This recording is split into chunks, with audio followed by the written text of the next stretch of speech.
Hi everyone. आज के समय में हर घर में 10 में से 5 और 6 पेशेंट ऐसे मिलेंगे आपको जो कि शुगर के पेशेंट हो, बीपी के पेशेंट हो, जिनका बीपी ज़्यादा हो सकता है, कम हो सकता है। ऐसे हर घर की कहानी है, क्योंकि हम जो डेली लाइफ में जो हम भोजन करते हैं, जो डाइट हम अपने लेते हैं, उसमें इतने तरह के उसमें कोलेस्ट्रॉल होते हैं और हाई अपटेक ऑफ कोलेस्ट्रॉल की वजह से हमारे अंदर समय के साथ, समय के हिसाब से जैसे जैसे हमारे एज बढ़ता जाता है, उस वक्त हमारे अंदर डिजीज़, बीमारियां आना स्टार्ट हो जाती है। तो आज के इस वीडियो में हम बात करने वाले हैं हाइपरटेंशन के बारे में, एक वैसा कंडीशन जिसमें बीपी हमेशा बढ़ा ही रहता है। तो मैं हूं डॉक्टर एहसानुल्लाह, बिहार वेस्ट चंपारण से।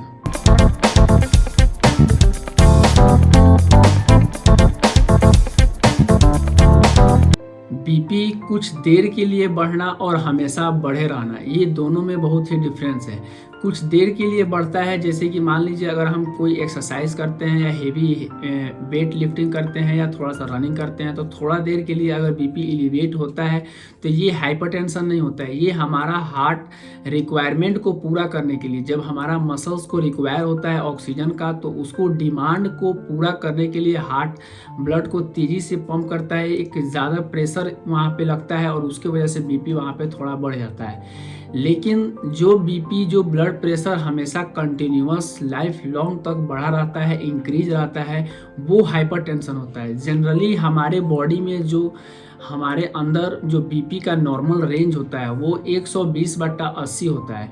120 जो होता है वो सिस्टोलिक ब्लड प्रेशर होता है, यानी कि हार्ट, हमारा जो खुद का हार्ट है वो कितना प्रेशर से ब्लड को भेज रहा है आगे।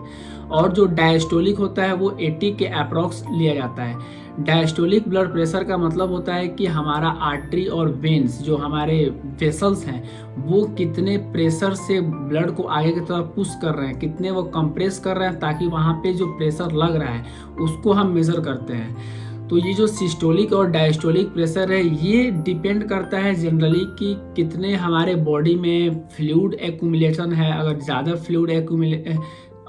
फ्लूइड का एक्यूमुलेशन होगा तो वहाँ पे ओवरलोड की वजह से बीपी हमेशा एलिवेट रहेगा। या हमारे बॉडी में अगर कोई ज़्यादा हम बाहर से जो भोजन करते हैं और उसमें हाई कोलेस्ट्रॉल का मात्रा होता है, फैट का मात्रा ज़्यादा होता है, अगर उसकी वजह से भी हमारा बीपी हमेशा इंक्रीज होता रहता है। या आर्टरी में अगर कहीं भी एथेरोस्क्लेरोसिस है या प्लैक जम रहा है या फैट का डिपोजिशन हो रहा है, तो उसकी वजह से भी बीपी एलिवेट रहता है। जनरली ये जानना जरूरी है कि हमारे अंदर बीपी इंक्रीज क्यों होता है। तो समय के साथ साथ जैसे जैसे हमारे एज बढ़ते जाते हैं, हम जैसे एडल्ट्री की तरफ जाते हैं, जिनका एज 45-50 के आसपास होता है, उनके अंदर आर्टरी का फाइब्रोसिस होना स्टार्ट हो जाता है, वहाँ पे एथेरोस्क्लेरोसिस, प्लैक जमना स्टार्ट हो जाता है। तो उनके अंदर एक नॉर्मल जो रेंज होता है वो 140 के आसपास बीपी रहना चाहिए, 140/90 के आसपास। लेकिन अगर इससे ज़्यादा अगर उनके अंदर बीपी इंक्रीज हो रहा है, तो वो एक संदेश दे रहा है कि हाइपरटेंशन के वो पेशेंट है, उनके अंदर बीपी रेज हो रहा है, जो कि फ्यूचर में जा करके उनको स्ट्रोक हो सकता है, चाहे शॉक हो सकता है, चाहे उनका हार्ट फेल होने का रिस्क हो सकता है, चाहे उनके अंदर एनोरिज्म हो सकता है। हमारा जो हार्ट है वो 24 आवर्स काम करता है। जैसे बच्चा पैदा होता है उसके बाद से कंटिन्यूअस, जब तक डेथ नहीं हो जाता किसी इंसान का, तब तक हमारा हार्ट काम करता रहता है। तो जब यह हार्ट काम करता है तो उसके अंदर मसल्स का इन्लार्जमेंट भी होना स्टार्ट होता है, आर्टरी और वेसल्स में वहाँ पे भी प्लैक जमना स्टार्ट होता है। जो हम कोलेस्ट्रॉल का मात्रा अपटेक करते हैं वो धीरे धीरे हमारे बॉडी के वेसल्स में जाकर डिपॉजिट होता है, और ये धीरे धीरे एक सीवियर करना स्टार्ट कर देते हैं। जब प्लैक्स आर्टरी में फुल डिपॉजिट हो जाते हैं, ब्लॉकेज करना स्टार्ट करते हैं, तो उसकी वजह से पेशेंट के अंदर मायोकार्डियल इन्फार्क्शन आना स्टार्ट हो जाता है, चाहे एंजाइना आ सकता है, चाहे हार्ट अटैक आ सकता है।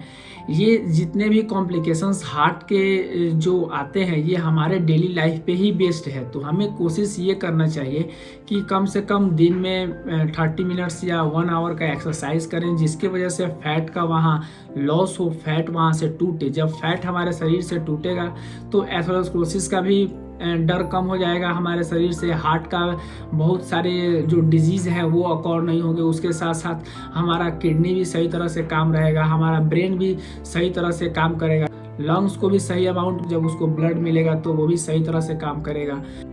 मोस्ट कॉमन जो कॉज होता है हाइपरटेंशन का वो होता है स्मोकिंग और अल्कोहल। ये दो फैक्टर ऐसे हैं जो कि बहुत ही ज़्यादा हाइपरटेंशन को रेगुलेट करते हैं, इंक्रीज करते हैं। इसके साथ साथ अगर अगर आप कोलेस्ट्रॉल का अपटेक कर रहे हैं, हाई अपटेक ऑफ फैट ले रहे हैं, उसमें जो फैट होते हैं ये हमारे बॉडी में डिपोजिट होने लगते हैं, जो विसल ऑर्गन पे जाकर डिपोजिट करने लगते हैं।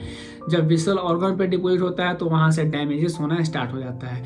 अगर आप हाई अपटेक ऑफ साल्ट ले रहे हैं, ज़्यादा अमाउंट में साल्ट का इस्तेमाल कर रहे हैं अपने डाइट में, तो उसकी वजह से भी हाइपरटेंशन होने का रिस्क हो सकता है।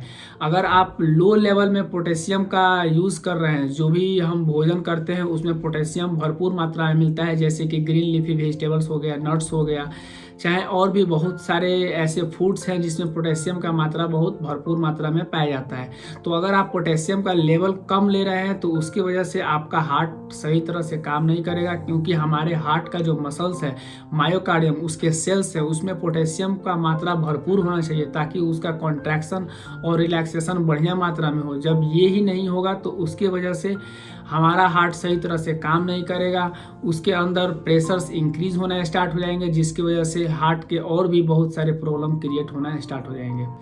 इसके साथ साथ और भी बहुत सारे डिजीज़ हैं जिसकी वजह से हाइपरटेंशन होने का रिस्क होता है, जैसे कि हाइपरथायरॉयडिज्म हो गया, हाइपरपाराथायरॉयडिज्म हो गया, चाहे डायबिटीज़ मेलाइटस हो गया, चाहे मायोकार्डियल इन्फाक्शन हो गया, चाहे हार्ट का और भी बहुत सारे प्रॉब्लम, या किडनी से रिलेटेड कोई प्रॉब्लम है तो उसकी वजह से भी हाइपरटेंशन होने का रिस्क हो सकता है। हाइपरटेंशन को यानी कि बीपी को कम करने के लिए हम सबसे बेस्ट, अगर किसी पेशेंट को अगर नॉर्मल हाइपरटेंशन है यानी कि थोड़ा सा ही ब्लड प्रेशर का इंक्रीज हो रहा है, तो उसके लिए सबसे बेस्ट है कि वो अपने लाइफ के अंदर मॉडिफिकेशन करे, लाइफ स्टाइल को थोड़ा बहुत चेंज करे, जैसे कि योगा करना, एक्सरसाइज करना, एक हेल्दी डाइट लेना, साल्ट का अपटेक कम करना, पोटेशियम का अपटेक इंक्रीज करना, थोड़ा सा बढ़ाना, उसके साथ साथ वो थोड़ा सा रनिंग वगैरह करे। अगर आप अपने लाइफ का मॉडिफिकेशन को इंक्रीज कर रहे हैं, स्मोकिंग कम कर रहे हैं और अल्कोहल का अपटेक कम कर रहे हैं, तो इसकी वजह से आपका बीपी जो है, ब्लड प्रेशर है, वो एक नॉर्मल रेंज में आ सकता है, नॉर्मल रेंज में आ भी जाता है, और यहाँ से आप एक अच्छा और हेल्दी फील करेंगे। अगर हार्ट ही सही तरह से काम नहीं करेगा तो आप के शरीर के बहुत सारे ऑर्गन्स को या टिश्यूज़ को पर्याप्त मात्रा में ब्लड नहीं मिलेगा, जिसकी वजह से आपका ऑर्गन्स भी डैमेज होना स्टार्ट हो जाएंगे। अगर किसी पेशेंट के अंदर लंबे समय से बीपी हमेशा एलिवेटेड रह रहा है, ज़्यादा रह रहा है, बढ़ा हुआ है और उसका कम नहीं हो रहा है, जैसे कि 150/100 रह रहा है, तो वहाँ पे हम दवा का प्रिस्क्राइब करते हैं, दवा देते हैं पेशेंट के अंदर। जो बहुत सारे दवा आते हैं, जैसे कि हम पहले हार्ट का जो काम हो रहा है उसको हम लोड को कम करते हैं ताकि हार्ट ज़्यादा प्रेशर ना लगाए, ज़्यादा अमाउंट में ब्लड को ना भेजे। दूसरा है कि ब्लड वेसल्स पे जो फोर्सेस लग रहे हैं, बहुत ज़्यादा तेज़ी से कॉन्ट्रैक्शन हो रहा है, उसको हम फोर्सेस को कम कर रहे हैं। जो ब्लड वेसल्स के अंदर फाइब्रोसिस हो रहा है, जो ब्लड वेसल्स हार्डनेस हो रहा है, तो उसको कम करने के लिए हम वहाँ पे सोडियम के अपटेक को कम करते हैं और पोटेशियम के अपटेक को ज़्यादा करते हैं, ताकि वहाँ पे सही तरह से फंक्शन हो हार्ट का और ब्लड वेसल्स का।